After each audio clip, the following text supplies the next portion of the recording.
Turma do sexto ano, espero que estejam todos bem. Nosso tema hoje, nós vamos falar sobre Roma. As origens de Roma. Roma surgiu na região central da Península Itálica, às margens do rio Tibre. Era uma pequena comunidade que praticava a agricultura e a pecuária. Na região norte existia uma fortaleza natural, os Apeninos, que protegiam o local de possíveis invasões, e ao sul a costa possibilitava a integração com povos oriundos do mar. Havia terras férteis, impedindo durante muito tempo a expansão das regiões fora do perímetro da península. A Península Itálica estava banhada pelos mares Mediterrâneo, Jônio, Adriático e Tirreno. Os primeiros povos a habitar a Península Itálica foram os italiotas, entre eles os sabinos, os úmbrios, os samitas, os latinos, os ecos, os voscos e os oscos. Na região norte, os etruscos se estabeleceram próximo à cadeia dos Apeninos. Provavelmente de origem oriental, esse povo deixou grandes contribuições para os romanos na agricultura, no comércio, na arquitetura e no trabalho com o bronze e a cerâmica. Durante quase 3 séculos em que se estabeleceram na região, submeteram os povos que habitavam a região norte até a Roma, fundando cidades que existem até hoje. Em direção ao sul, tomaram Roma, que até então era um aglomerado de aldeias, transformando em uma cidade cercada de muros.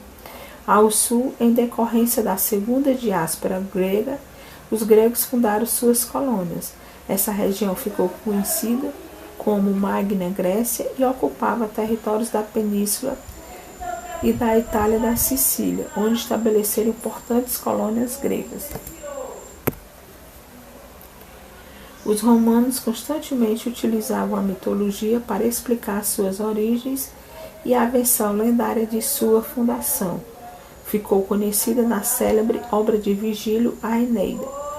A história tem ligações com a mítica Guerra de Troia, pois Enéas, ao fugir da cidade, Troia destruída pelos gregos, chegou ao Lácio e se casou com a filha de um rei latino. Enéas teve descendentes e por isso eles tinham direito ao poder. Entre esses descendentes estavam Rômulo e Remo, filhos de Réia Sílvia, para ocupar o poder. Amulho, tio de Réia Sílvia, para ocupar o poder, prendeu Réia em um calabouço e mandou um servo matar as crianças. O servo encarregado não teve coragem de cumprir a ordem.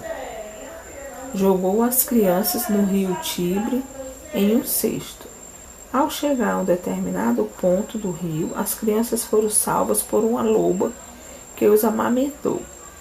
Um casal que caminhava pelo local ouviu o choro das crianças e acabou levando-as para casa até se tornarem adultos. Conta ainda a lenda que, quando adultos, os 2 irmãos voltaram à Alba Longa, depuseram Amulho e em seguida fundaram Roma, em 753 a.C., mas tudo isso é apenas uma lenda. A sociedade.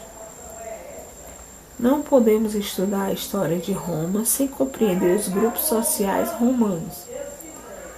Esses grupos deram suporte para a construção daquele que seria a mais notável civilização do mundo ocidental. Os principais grupos sociais são os patrícios, que pertenciam à nobreza, eram grandes proprietários de terras, rebanhos e escravos. Tinham direitos políticos, ocupavam altas funções públicas no exército, na religião, na justiça ou na administração. Durante algum tempo, foram os únicos a serem considerados cidadãos romanos. Clientes eram homens livres de confiança dos patrícios, prestavam diversos serviços pessoais em troca de auxílio econômico e proteção social. constituía ponto de apoio de denominação política e militar dos patrícios.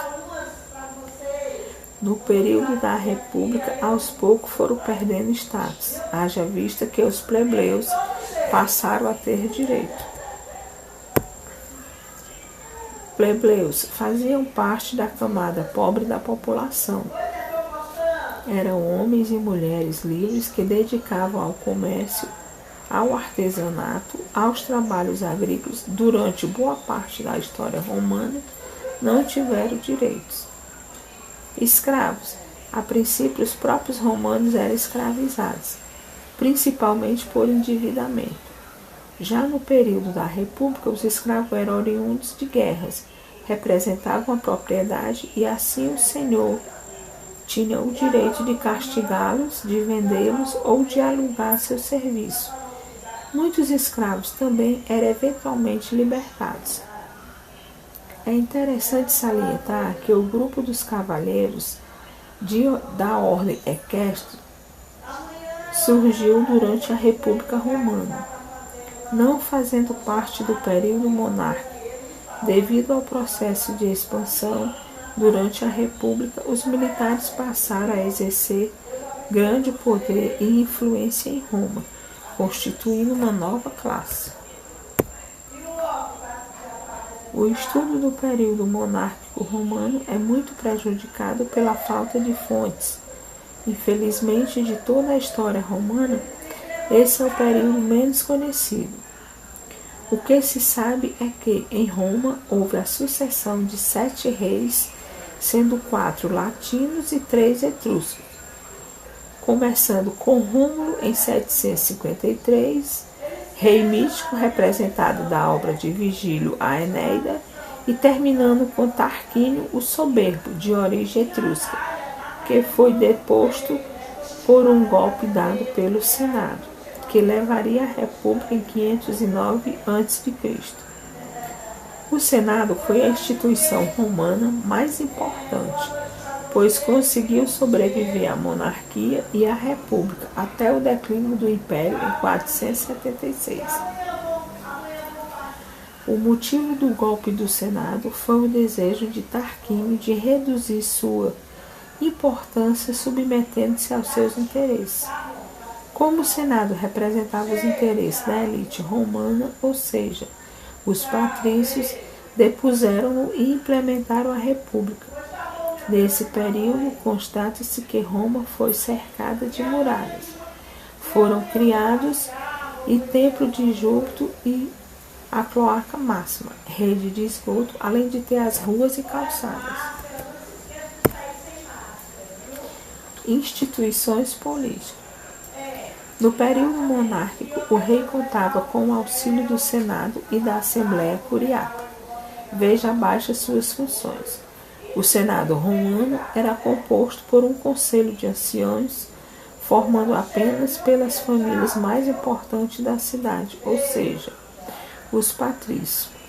Era função do Senado escolher o rei e tinha poder de veto.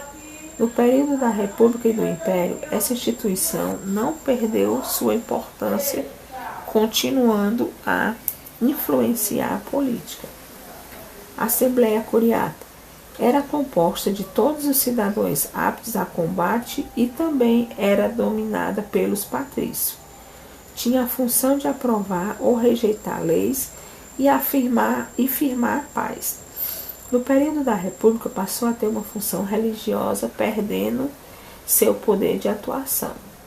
É interessante salientar que, durante a monarquia, o rei acumulava os poderes executivo, judicial e religioso, sendo auxiliado pelo Senado ou Conselho de Anciões, que detinham o poder legislativo e de veto, isto é, aprovava ou não as leis criadas pelo rei.